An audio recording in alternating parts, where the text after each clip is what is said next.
Hello everyone, today we're taking a look at the TKS StarLord, which is this frame. This is built up as a 2S and this was requested. Frame's cut by jax3dprinting.com and the frame is designed by Kevin Langlois. As we're sitting here on the table, note the wind on the trees. It's blowing around quite a bit. Unfortunately, I forgot to holler out the date and time, so I don't have a wind measurement. Just a visual guess, I'd have to say somewhere around 12 to 14 miles an hour. But of course, down lower.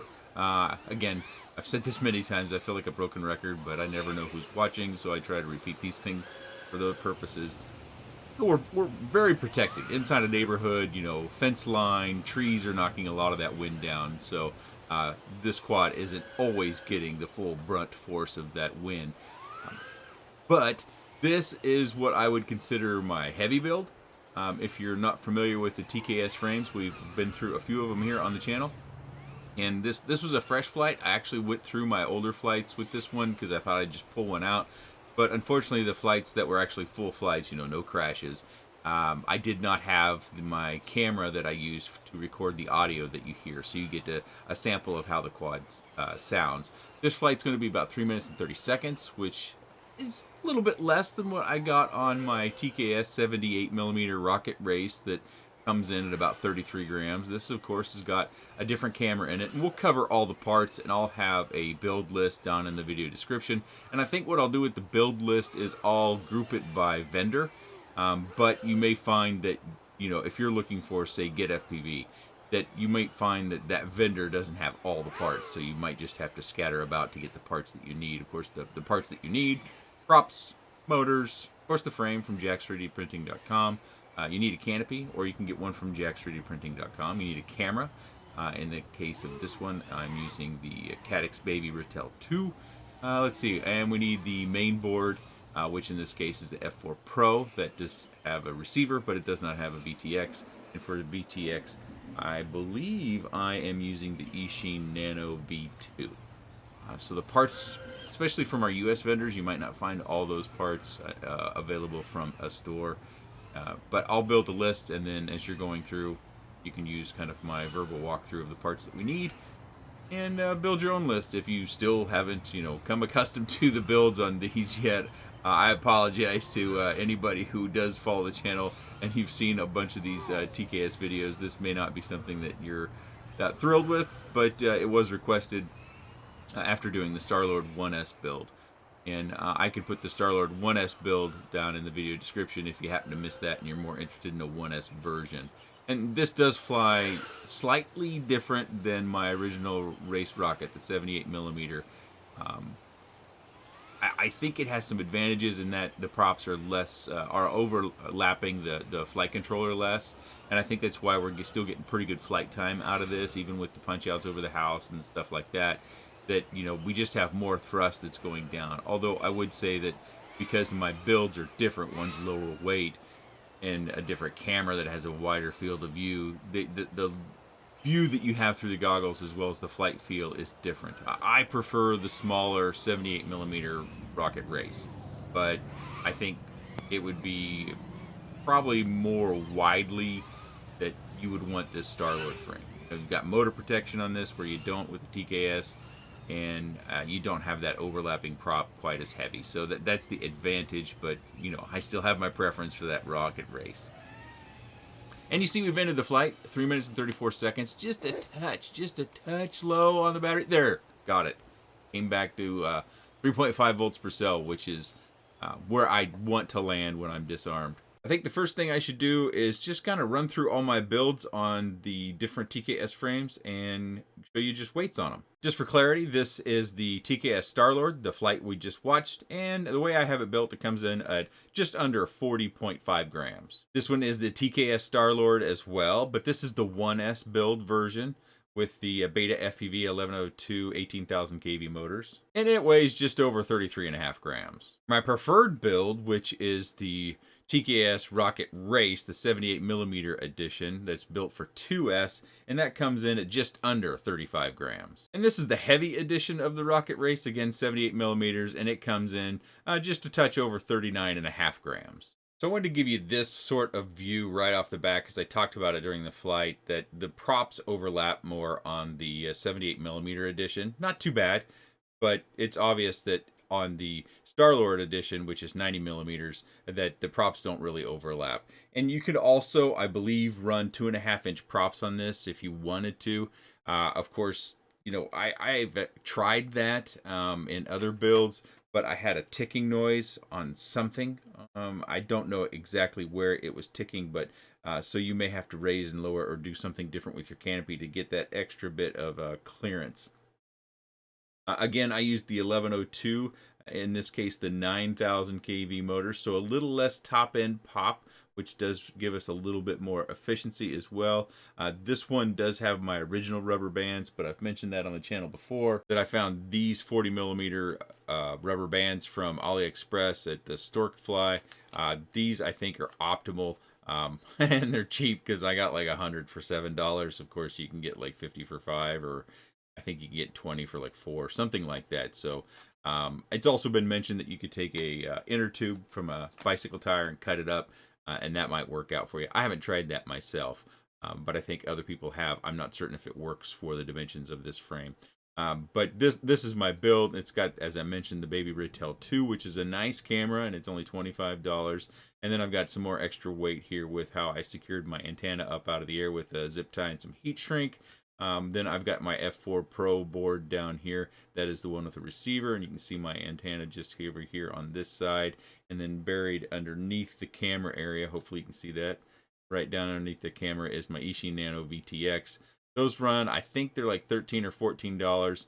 The nice thing about those is that they have the power output up to 400 milliwatts. So if you like to get, especially if you fly at range, you'll get a better signal in the goggles, so you'll have less breakup.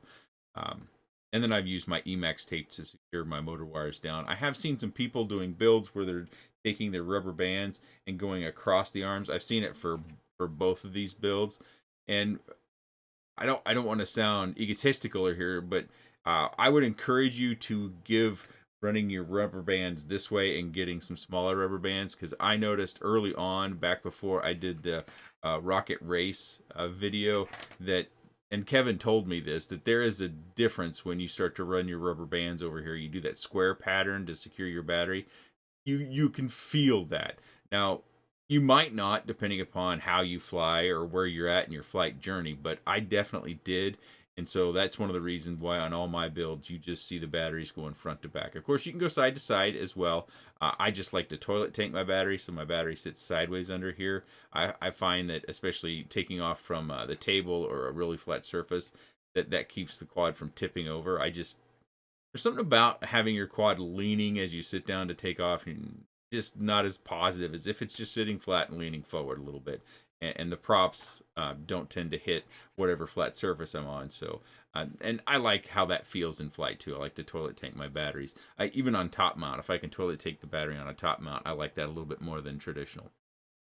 I didn't need this extra long screw on the back, but because it's kind of a pain to remove that screw and put everything back together, I left it. Originally, I had planned to just loop my rubber band over the top. I think that back screw is a little bit much.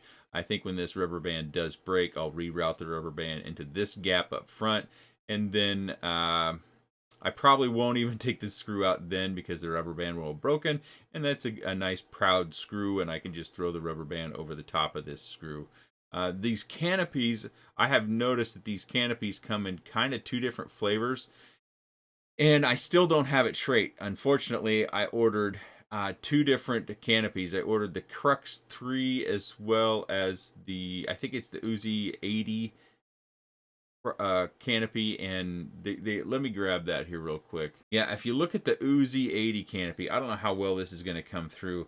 The Uzi 80 canopy is a little bit wider in your screw. Let me move that and use my finger here.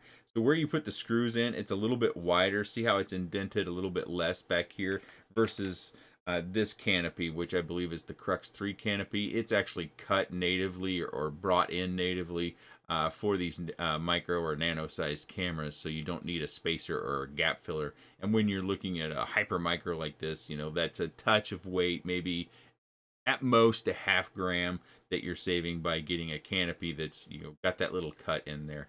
So I just thought I would take a moment to show you. And if you look closely at the plastics, They do look like different kinds of plastics. I haven't had an issue with either as far as their durability goes. I have noticed on some of these canopies that sometimes you can just thread the screw through them. Other times you have to have a nut on top. I have got another build. Oh, here it is over here. See, on this one, this is another Rocket Race. I had to put a screw on top of that canopy, and because the canopy holes weren't tight enough to just thread it through, versus on this one, the screw, is tight enough to where you can just thread it through the hole, and it has a good grasp of the canopy, and it doesn't move around or anything. So that's something you should prepare for, is that there's a variable in the canopies. And you probably don't want to get the Crux, or not the Crux, excuse me, the Uzi 80 canopy, because it has that wider stance, and therefore you need to have the spacer around your camera to get it secured in there. I did try higher kV motors on the Rocket Race, and that's a no-go, at least on these boards. This was pushing 16 to 17 amps at about 50% throttle. You can see them here. So regardless of TKS build you're doing, if you're using a 5 amp ESC board, you're going to have to put a throttle curve or something like that using these motors. I don't think it's worth it to use these motors, or a higher kV motor, say, something in this nature is going to start pushing pulling, more amps through your ESCs.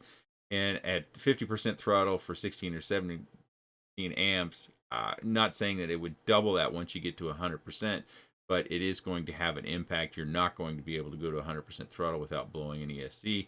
So I would encourage you to stick with the 10,000 kV motors, or if you even wanted more flight time, 9,000 kV motors like I have here.